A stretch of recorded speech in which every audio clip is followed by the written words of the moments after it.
நமது அன்றாட வாழ்வில் சக்தி. நமது அன்றாட வாழ்க்கையில் நாம் பல வேலைகளை செய்கின்றோம். ஓடுதல், நடத்தல், விளையாடுதல், பளு தூக்குதல் ஆகியவை நாம் சாதாரணமாக செய்யும் வேலைகள். இந்த வேலைகளை செய்வதற்கு சக்தியானது நாம் சாப்பிடும் உணவிலிருந்து கிடைக்கிறது. சக்தி இருந்தால் மட்டுமே நம்மால் வேலைகளை செய்ய முடியும். சக்தி என்பது வேலை செய்வதற்குரிய திறன் என வரையறுக்கப்படுகிறது. சக்தியானது இயந்திர சக்தி, வெப்ப சக்தி, மின்சார சக்தி என பல்வேறு வடிவங்களில் உள்ளது. ஏதேனும் ஒரு பொருளை இயக்குவதற்கு தேவைப்படும் சக்தி இயந்திர சக்தி ஆகும். மின்விசிறி சுழலுதல், மின்சார மோட்டார் இயக்குதல் ஆகியவை இயந்திர சக்திக்கு உதாரணங்கள் ஆகும். ஒரு அடுப்பு எரியும் போது உற்பத்தியாகும் வெப்பம், சூரியனிடமிருந்து பூமிக்கு வரும் வெப்பம் ஆகியவை வெப்ப சக்திக்கு உதாரணங்கள் ஆகும். சூரியனிடமிருந்து வெளிப்படும் வெப்பமானது சூரிய கதிர்கள் மூலமாக பூமியை வந்தடைகிறது. இந்த வெப்ப சக்தி பூமியில் உள்ள உயிர்வாழ் இனங்களுக்கு சக்தியாக மாறுகிறது. இந்த வெப்ப சக்தியை மின்சக்தியாக மாற்றும் முறை நாம் இப்போது அறிந்துள்ளோம். அன்றாடம் நம் வாழ்வில் பயன்படுத்தும் மின்விளக்கு, நீர் இறைக்கும் பம்புகள், மின்விசிறிகள், தொலைக்காட்சி, குளிர்சாதன பெட்டிகள் இவை இயக்க மின்சக்தி தேவை. ஆகையால் மின்சாரமானது நமது அன்றாட வாழ்க்கைக்கு மிகவும் அத்தியாவசிய சக்தியாக உள்ளது. நமக்கு மின்சாரம் ஏன் தேவை? மின்சாரம் எளிதாக பயன்படுகிற சக்தியின் ஒரு வடிவமாக இருக்கிறது. மின்சக்தி நமது அன்றாட வாழ்விற்கான அடிப்படை தேவையாக ஆகியுள்ளது. மின்சாரம் இல்லாத ஒரு வாழ்க்கையை நம்மால் நினைத்து பார்க்க முடியாத நிலையில்தான் நாம் உள்ளோம். காரணம், அந்த அளவிற்கு மின்சாரம் நமது வாழ்க்கையின் ஒரு அங்கமாக மாறிவிட்டது. மேலும் நாட்டின் பொருளாதார வளர்ச்சி, மக்களின் வாழ்வாதாரம், தொழிற்சாலைகளின் வளர்ச்சி, பள்ளி மற்றும் அரசு அலுவலகங்களில் உள்ள கம்ப்யூட்டர்களின் இயக்கம் இவை அனைத்தும் மின்சக்தியை நம்பியுள்ளன. நீண்ட தூர பயணம் மற்றும் ஓரிடத்தில் விளையும் பொருட்களை மற்ற இடத்திற்கு எளிதாகவும் விரைவாகவும் எடுத்துச் செல்ல மின்சார ரயில் வண்டிகள் பயன்படுத்தப்படுகின்றன. மின்சாரம் இருந்தால் மட்டுமே இவைகள் அனைத்தும் சாத்தியம். எந்த நாட்டில் மின்சார உற்பத்தி தன்னிறைவாகவும் அனைத்து மக்களுக்கும் எளிதாகவும் எந்த நேரத்திலும் கிடைக்கக்கூடிய நிலையில் உள்ளதோ அந்த நாட்டை தான் வளர்ந்த நாடு என்று கருத முடியும். ஆனால் உண்மையாக இந்தியா இந்த நிலையை இன்று வரை அடைய முடியவில்லை. இந்த நிலையை அடைவதற்கு அரசாங்கம் பல வழிகளில் முயற்சிகள் எடுத்து வருகிறது. நம் நாட்டில் உள்ள நிலக்கரி, எண்ணெய், நீர், காற்று மற்றும் சூரிய சக்தி மூலமாக மின்சாரம் தயாரிக்க அனைத்து வகையிலும் முயற்சிகள் செய்து மின்சாரம் உற்பத்தி செய்த போதிலும் நாட்டில் உள்ள மின் பற்றாக்குறையை நிவர்த்தி செய்ய முடியாத நிலையில் உள்ளோம். இந்தியாவில் எவ்வளவு மின்சாரம் தயாரிக்கப்படுகிறது? இன்றைய தேதியில் இந்தியாவின் மின்சக்தி உற்பத்தி திறன் 4,12,212 மெகாவாட். 1947 இந்த திறன் 1300 மெகாவாட்டுக்கும் குறைவாக இருந்தது. 4,12,212 மெகாவாட் மின்சக்தியை உற்பத்தி செய்யும் அளவுக்கு திறன் உள்ள போதும் உற்பத்தி அளவை விட மின்சக்தியின் தேவை அதிகமாக இருப்பதால் நாடு இன்னும் மின் பற்றாக்குறை பிரச்சனையை சந்தித்து வருகிறது. 2030 ஆண்டில் இந்தியாவின் மின்சார தேவை 6 லட்சம் மெகாவாட்டாக இருக்கும். அதாவது அடுத்த 20 ஆண்டுகளுக்கு ஒவ்வொரு ஆண்டும் 10,000 மெகாவாட் திறன் மின்சக்தியை உற்பத்தி செய்யக்கூடிய புதிய மின் நிலையங்களை நிறுவ வேண்டியுள்ளது. இன்று இந்தியாவில் 65% அதிகமான மின்சக்தி அனல் மின் நிலையங்களில் இருந்து உற்பத்தி செய்யப்படுகிறது. ஆனால் நமது நாட்டில் போதுமான அளவு நிலக்கரி, எண்ணெய் அல்லது வாயுக்கள் இல்லாத காரணத்தினால் இந்த அனல் மின் நிலையங்களில் இருந்து மின்சாரம் உற்பத்தி செய்ய வெளிநாடுகளில் இருந்து எரிபொருட்கள் இறக்குமதி செய்யப்படுகின்றன.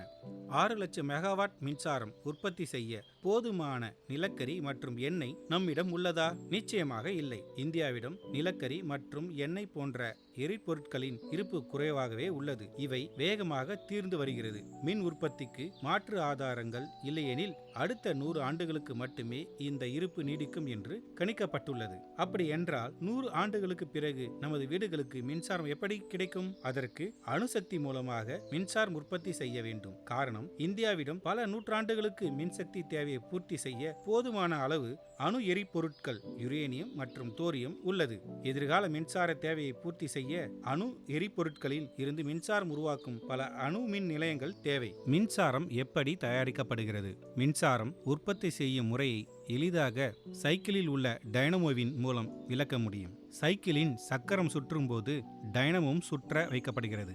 டைனமோவின் உள்ளே உள்ள காந்தங்களின் இடையே ஒரு மின் கடத்தி சுற்றும் போது மின்சாரம் உருவாகிறது. இதன் மூலம் உருவாகும் மின்சாரமானது சைக்கிளின் முகப்பில் உள்ள விளக்குடன் இணைக்கப்படும் பொழுது விளக்கு ஒளிர்கிறது. மின் நிலையங்களில் உள்ள மின் ஜெனரேட்டரானது அளவில் பெரியதாக இருக்குமே தவிர அடிப்படையில் ஒரு சைக்கிள் டைனமோ போன்றது. மின் நிலையங்களில் ஜெனரேட்டரது டர்பைன் எனப்படும் எந்திரத்தால் சுற்றப்படுகிறது. இந்த டர்பைன் நீராவி சக்தியின் மூலமாகவோ நீர் அல்லது காற்றின் சக்தி மூலமாகவோ சுற்றலாம். ஒரு நீராவி சுழலி டர்பைன் இயக்கத்தை புரிந்து கொள்ள ஒரு ஜாடியில் நீரை கொதிக்க வைக்கும் போது நீராவி உருவாகிறது. இந்த நீராவியை ஒரு காற்றாடியின் மடல்களை நோக்கி விடப்படும் போது காற்றாடி சுற்றுகிறது. மின் நிலையங்களில் நிலக்கரி, எண்ணெய் அல்லது எரிவாயுவினை எரிப்பதினால் உருவாகும் வெப்ப சக்தியை பயன்படுத்தி ஒரு கொதிகலனில் நீரை கொதிக்க வைத்து உயர் அழுத்தமுள்ள நீராவியை உற்பத்தி செய்யப்படுகிறது. இந்த நீராவியானது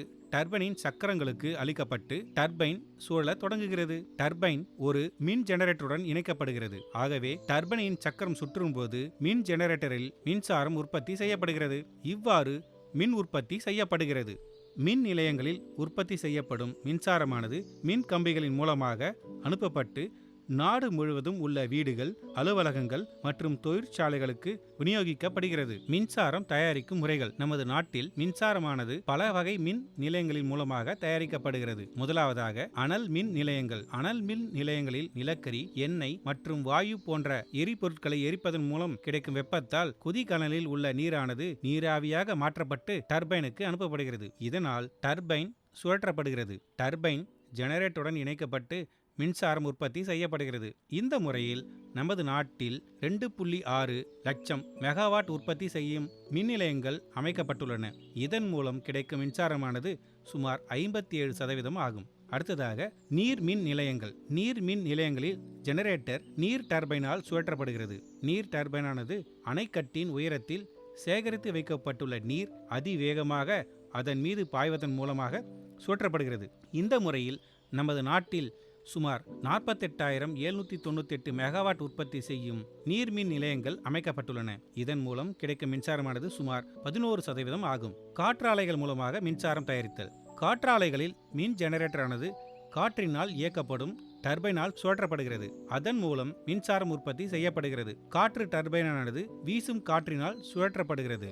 இந்த முறையில் நமது நாட்டில் 22,287 மெகாவாட் உற்பத்தி செய்யும் காற்றாலைகள் நிலையங்கள் அமைக்கப்பட்டுள்ளன.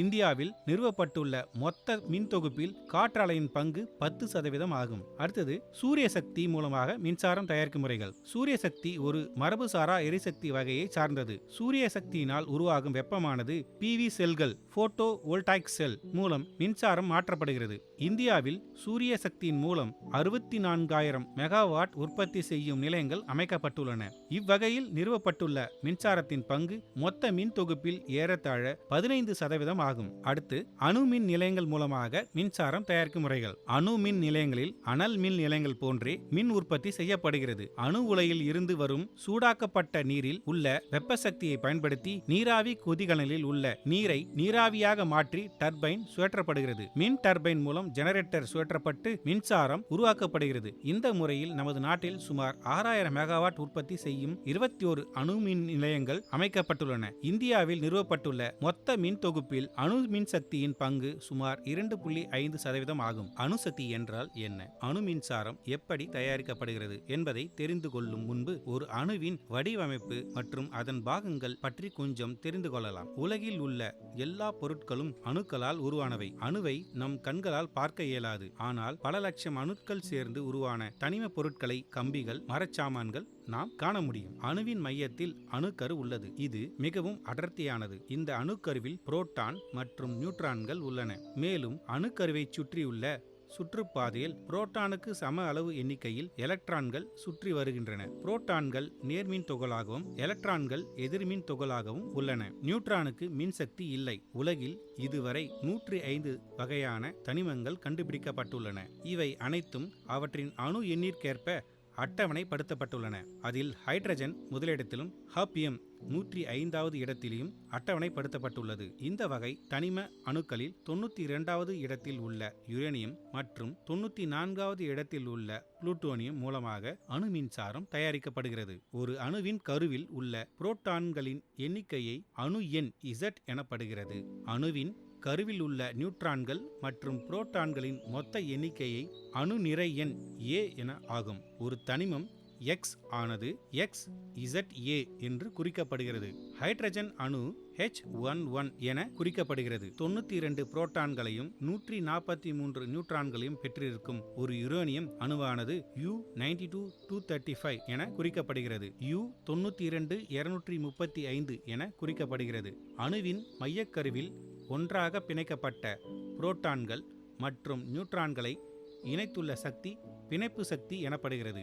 ஒரு அணு மையக்கரு 2 துண்டுகளாக சிதையும் போது புரோட்டான் மற்றும் நியூட்ரான்களும் மாறுபட்ட விகிதத்தில் பிரிந்து 2 அல்லது 3 தனிம அணுக்களாக துண்டுகளாக மாறுகின்றன. இந்த வினையின் போது அணுக்கரு பிணைப்பு சக்தியின் ஒரு பகுதியானது பிரிந்த துண்டுகளின் இயங்கு சக்தி வடிவில் வெளியிடப்படுகிறது. அதிவேகமாக இயங்கும் இந்த இயங்கு சக்தியை வெப்ப சக்தியாக அணு உலையில் மாற்றப்படுகிறது.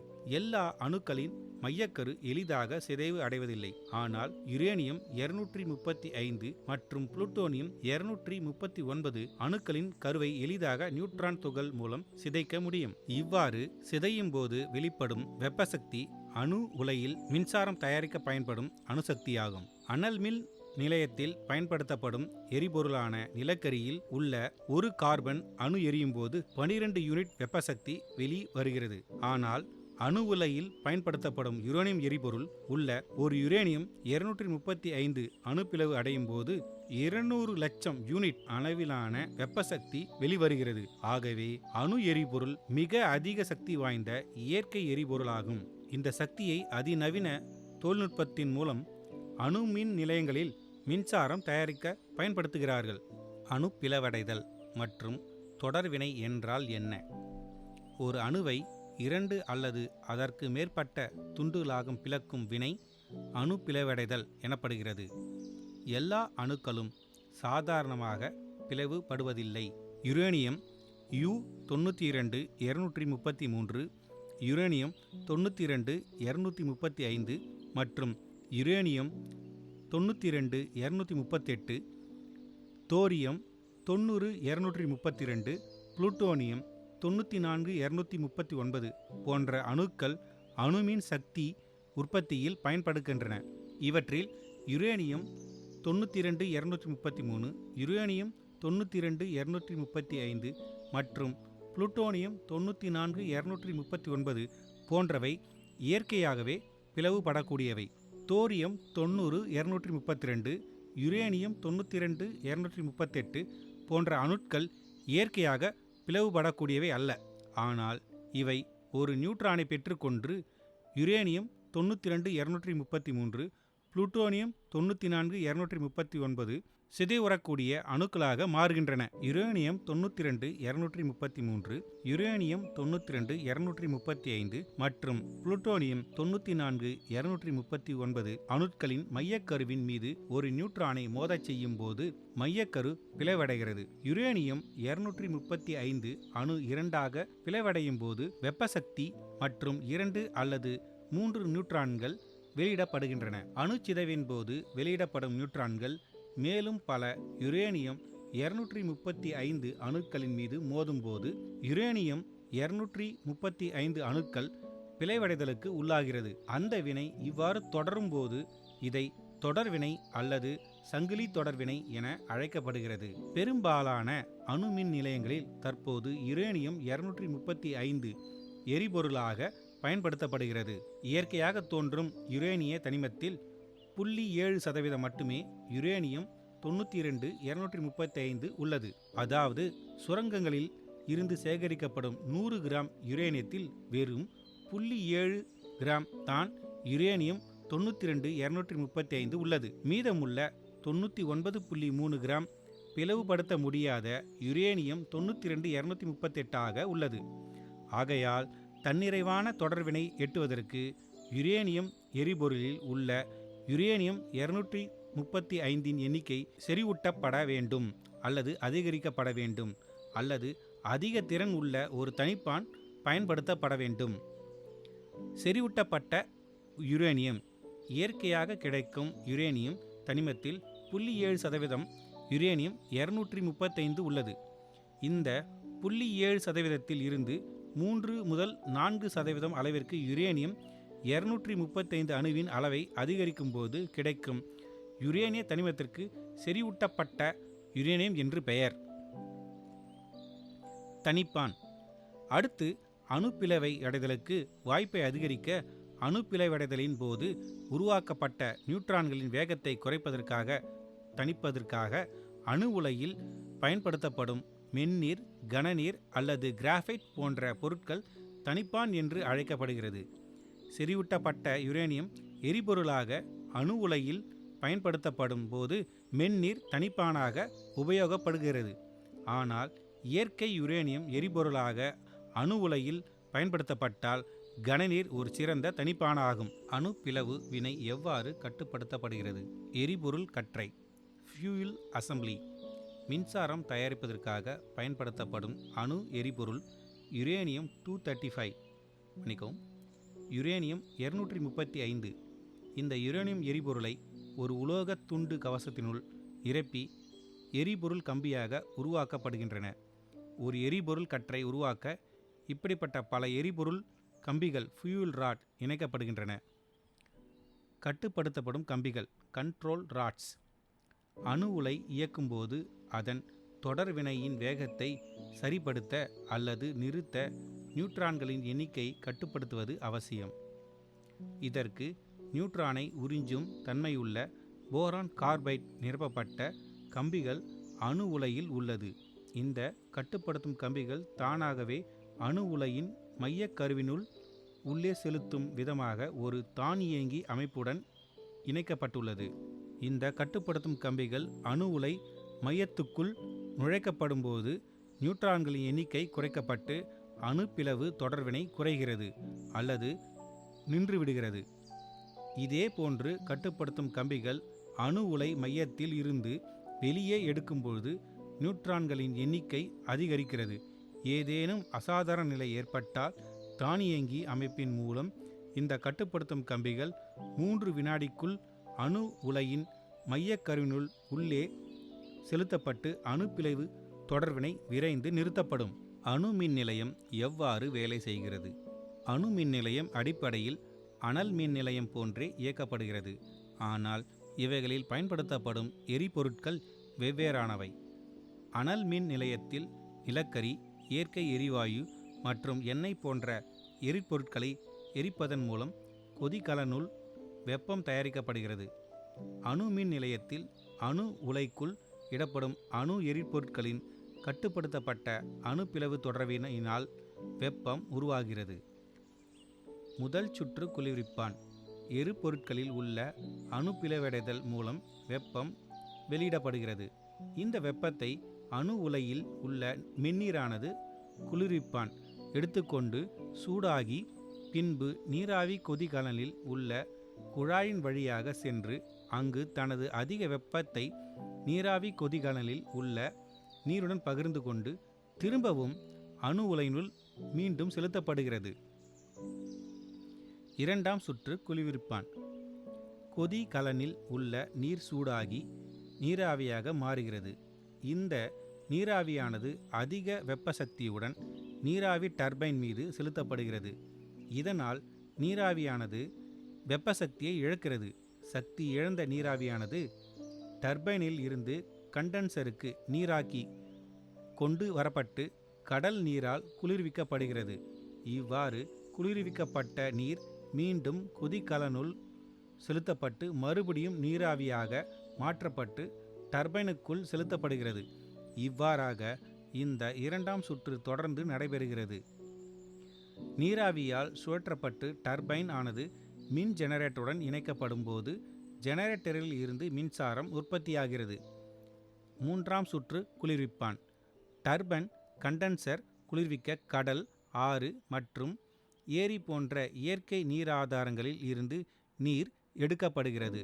டர்பைன் கண்டென்சரை குளிர்வித்த பின் நீர் மீண்டும் இயற்கை நீராதாரங்களில் விடப்படுகிறது. நீராவியை குளிர்வித்த பின் மின் நிலையங்களிலிருந்து வெளியாகும் நீரின் வெப்பம் நீரின் சாதாரண வெப்பத்தை விட சிறிது அதிகமாக இருக்கும். ஆனால் இந்த வெப்பத்தின் அளவு சுற்றுப்புறம் மற்றும் வன அமைச்சகத்தின் மூலம் விதித்துள்ள 7 டிகிரி சி அளவுக்கு குறைவாக இருக்கும். இந்த விதி அனல் மின் நிலையத்திற்கும் பொருந்தும். இந்த மூன்றாம் சுற்றிற்கும் அணு உலையில் உள்ள முதல் சுற்று குளிர்விப்பான் சுற்றிற்கும் எவ்வித தொடர்பும் கிடையாது. எனவே கண்டென்சரில் நீராவியை குளிர்வித்த பிறகு திரும்ப கடல், ஆறு மற்றும் ஏரிக்கு விடப்படும் நீரில் கதிரியக்கம் கிடையாது. அணு மின்சாரத்தின் சிறப்புகள். அணு மின் நிலையங்கள் சுற்றுச்சூழலை சுத்தமாகவும் மற்றும் பாதுகாப்பாகவும் பராமரிக்கும் வகையில் அமைந்துள்ளது. அணு உலைக்குள் உள்ள எரிபொருள் அணு பிளவின் மூலம் வெப்ப சக்தியை வெளியிடும்போது எவ்வித நெருப்பையோ புகையோ சாம்பலையோ வெளியிடுவது இல்லை. அணுமின் நிலையங்கள் சுற்றுச்சூழலுக்கு கெடுதல் தரும் எவ்வித வாயுக்களையும் மற்றும் சுகாதாரக்கேடு விளைவிக்கும் கழிவுகளையும் வெளியிடுவதில்லை. இதனால் மின் நிலையத்தை சுற்றி சுத்தமான சுற்றுச்சூழல் எப்போதும் இருந்து கொண்டு இருக்கிறது. அணு மின் நிலையத்தில் உற்பத்தியாகும் கழிவு அளவில் மிக மிகச் சிறியது. மேலும் அது நிலைய பகுதிக்குள்ளேயே பாதுகாப்பாக வைக்கப்படுகிறது. இதனால் அணுமின் நிலையம் பசுமை மின் நிலையம் என்று கூறப்படுகிறது. Nuclear energy is clean and green energy. அனல் மின் நிலையங்களில் நிலக்கரி, எண்ணெய் அல்லது இயற்கை வாயுக்களை எரிப்பதனால் பேரளவில் புகை மற்றும் சாம்பல் உற்பத்தியாகிறது. புகையில் சுற்றுச்சூழலுக்கு தீங்கு விளைவிக்கும் carbon di oxide, carbon monoxide மற்றும் நைட்ரஸ் ஆக்சைடு போன்ற வாயுக்கள் உள்ளன. இவை பசுமை இல்ல வாயுக்கள் எனப்படுகின்றன. இந்த வாயுக்களால் பூமியின் சராசரி வெப்பநிலை சீராக இல்லாமல் அதிகரித்து கொண்டே போகிறது. இதை புவி வெப்பமயமாதல், குளோபல் வார்மிங் என்று அழைக்கிறோம். இந்த வாயுக்கள் சீரற்ற பல்வேறு பருவநிலை மாற்றத்தையும் விளைவிக்கின்றன. ஒரு அணுமின் நிலையத்தை கட்டுவதற்கு சிறிதளவு நிலமே தேவை. அணுமின் நிலையங்கள் அளவில் மிகச் சிறியவை. இதன் கட்டுமானம் மற்றும் இயக்கத்திற்கு சிறிய பரப்பளவு நிலமே தேவை. பொதுவாக அணுமின் நிலையங்கள் பல ஆண்டுகளாக பயன்படுத்தப்படாத நிலங்கள், மக்கள் வசிக்காத, விவசாயத்திற்கும் பயனில்லாத வறண்ட நிலப்பரப்பில் அமைக்கப்படுகின்றன. 10 லட்சம் யூனிட் மின்சாரம் தயாரிக்கும் காற்றாலைகளுக்கு தேவையான பரப்பளவு 600 முதல் 700 சதுர கிலோமீட்டர் ஆகும்.